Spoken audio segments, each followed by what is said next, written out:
Throughout college campuses in America and some cities in America, people are saying death to America and death to Israel. What's going on? We'll talk to two women who grew up in Muslim households, and we'll talk to Pastor Stephen Khoury from Bethlehem, Israel. All that and more next on America's Hope.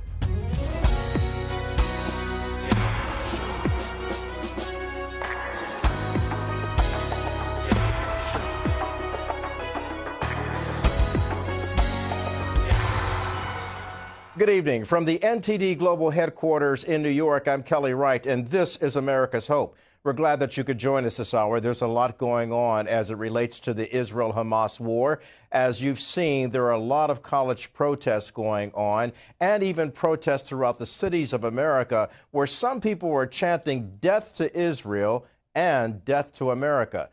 Bar America! Bar America! Israel! Bar Israel! We're going to focus on this tonight, but we're also going to dig deep into what's causing all of this. And is it a case of radical Islamic behavior making its way into America's lexicon? Before we start, we'll hear from Israel's Prime Minister Benjamin Netanyahu, who has been watching what's going on college campuses. Here's what he said today about this practice. What's happening on America's college campuses is horrific. Anti-Semitic mobs have taken over leading universities. They call for the annihilation of Israel. They attack Jewish students. They attack Jewish faculty. This is reminiscent of what happened in German universities in the 1930s. It's unconscionable. It has to be stopped. It has to be condemned, and condemned unequivocally. Israel's Prime Minister Bibi Netanyahu.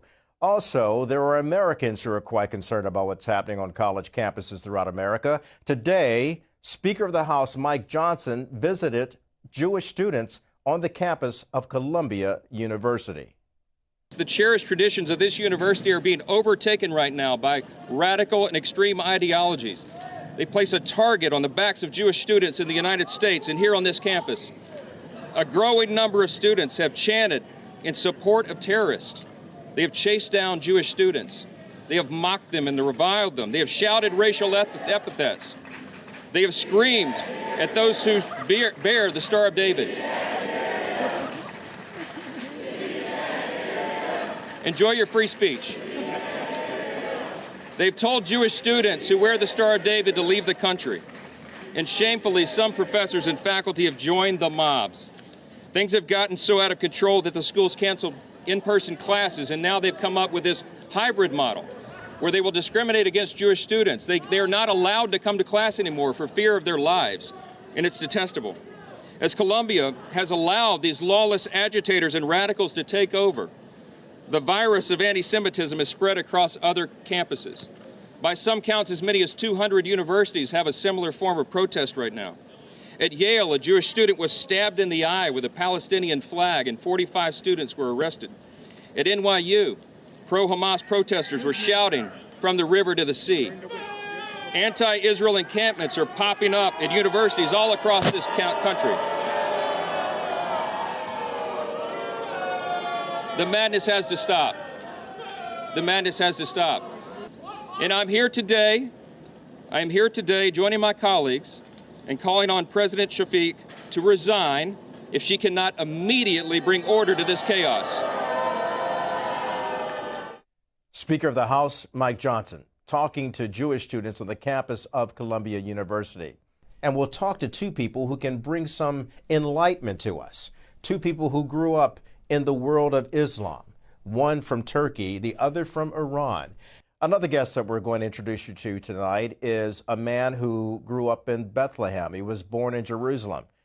He's an Arab Christian, a Palestinian, and he's a pastor. And I met with him when I traveled to Israel recently, and I talked to him in Bethlehem about the plight of the Palestinians, as well as the heartbreak that Israelis are feeling in the aftermath of October 7th. My name is Pastor Stephen Khoury. I was born in Jerusalem and grew up in the birth city of Christ, the city of Bethlehem.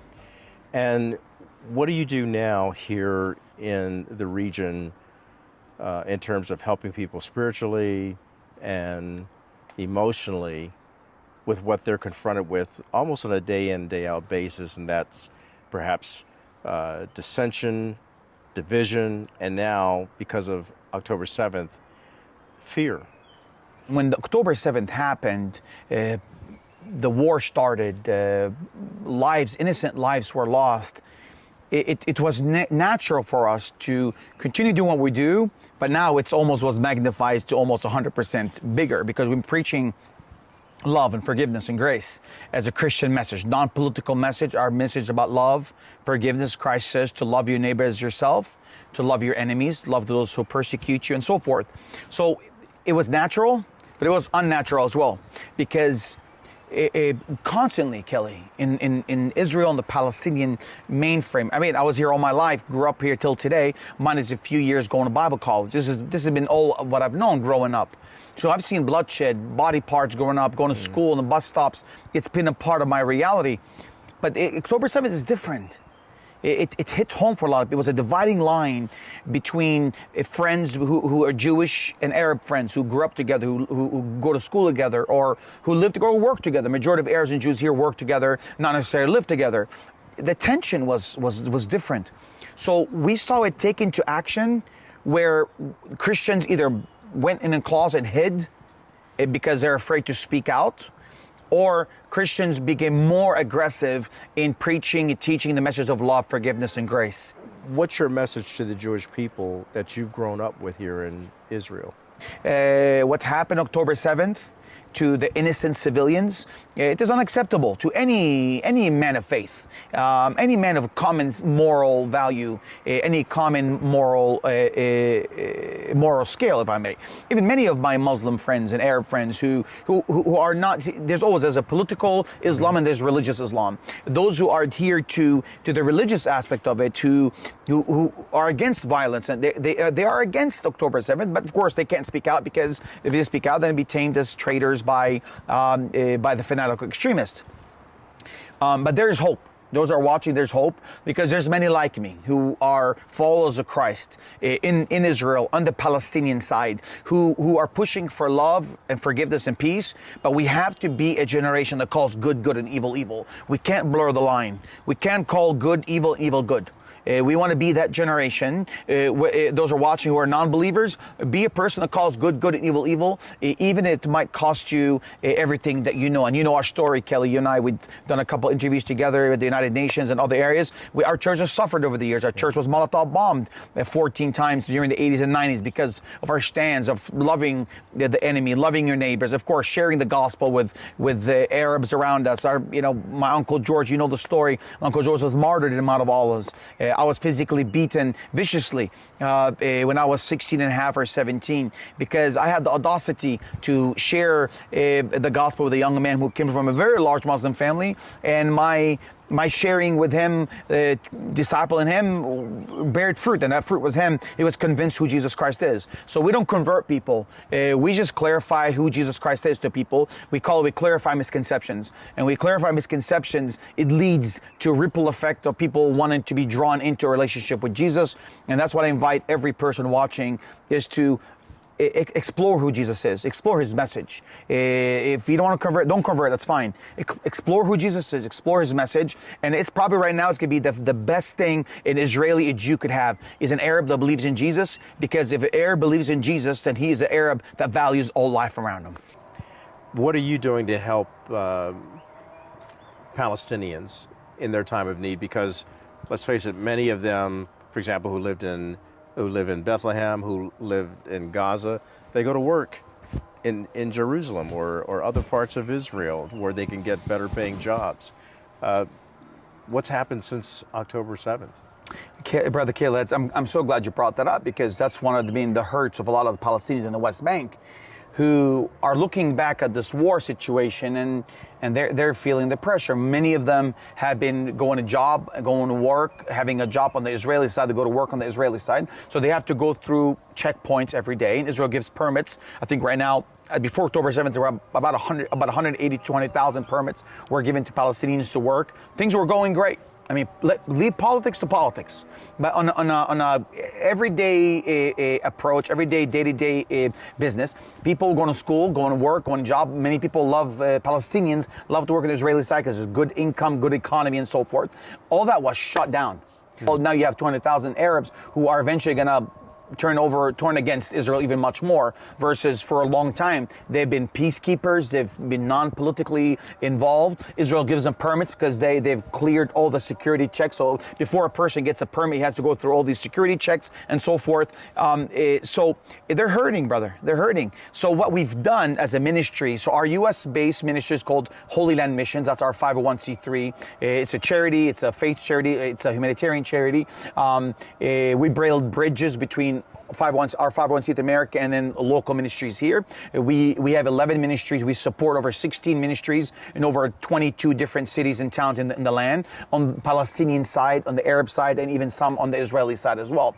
So what we've done since October 11th, we started buying bags of food, rice, food, clothing. We went into also helping people that have no insurance. There's no, in the Palestinian side, there's no social sort of insurance system. There's no retirement system. There's no 401k. There's no government insurance that exists within. So it's everybody for his own for the most part. So we went in helping people with their medicine, with their medical bills, and we're still doing now till today, because the war is still going on, Kelly.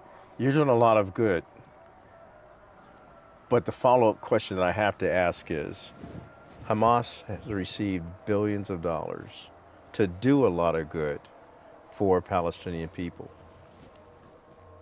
Where's that money gone, or where's that help that should have been poured into building a greater healthcare structure or better livelihoods for the people in the Palestinian communities? These are questions that the Gaza people have to be asked. These are questions that the Gazan civilians need to demand answers from the Hamas leadership. These are questions that even the Palestinians in the cities and towns here, they need to start to thinking about. They're thinking about the same question when it comes to the PLO, the Palestinian Authority. Once called the PLO, now it's called the PA, what's the Palestinian Authority. They're asking these questions from the PA, but these are questions that need to be asked by the community. Where's the money going? What's happening? What's the future plan? There's rumors that even Gazans are saying right now on social media, they say that we've known that at one point there was plans to make Gaza a mini Dubai and maybe mini Abu Dhabi. Mm-hmm. Mm-hmm. And now they're lamenting, regretting basically keeping two lines open, keeping the political defense line open between Israel and fighting for whatever future they want to, away from violence and killing and bloodshed, and keeping this line of growing prosperity and so forth. It would be a good thing for us, because we can, as a ministry, as a church ministry, we used to go into Gaza multiple times a year. I'm hopeful. I mean, Kelly, look, you look at October 7th and the aftermath of the innocent civilians dying on the Gaza side and on the Israeli side till today. With all that darkness, I'm hopeful. What is your hope for Israel and for that matter, the Palestinians? My hope for the Israelis is they would understand that not all Arabs are the same. There are Arabs that want peace. There are Arabs that want hope. There are Arabs that want a better tomorrow. Who are these Arabs? Well, I'll start with me. There's one. Let's start with one voice right here.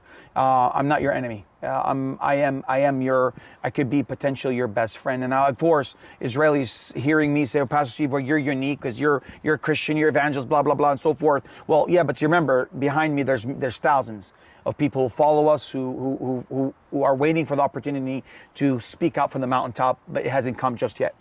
So my hope for the Israelis is to understand that God, if they believe that they are the promised people, if they believe that this is the promised land, then they have to stand ground on God's promises. But for the Palestinian communities, we cannot go on like this anymore. We have to, as average people in the community, we have to be a people that chases after God's righteousness, the true God. We have to chase after the truth. We have to be a generation that chases after asking the right questions and having the right answers, and not call good good and evil, not call good bad and bad good, or good evil and evil good. Be a generation that has the moral righteousness of God, to be able to admit when we're wrong, admit when we've done wrong, admit what changes we need to make, so we can turn a new page and repent and start a new chapter. Sounds like to me that you're also saying that both sides, who are the product of Abraham, Isaac, and Jacob, and Ishmael, need to learn that they're their brother's keeper and not their brother's killer. 100%.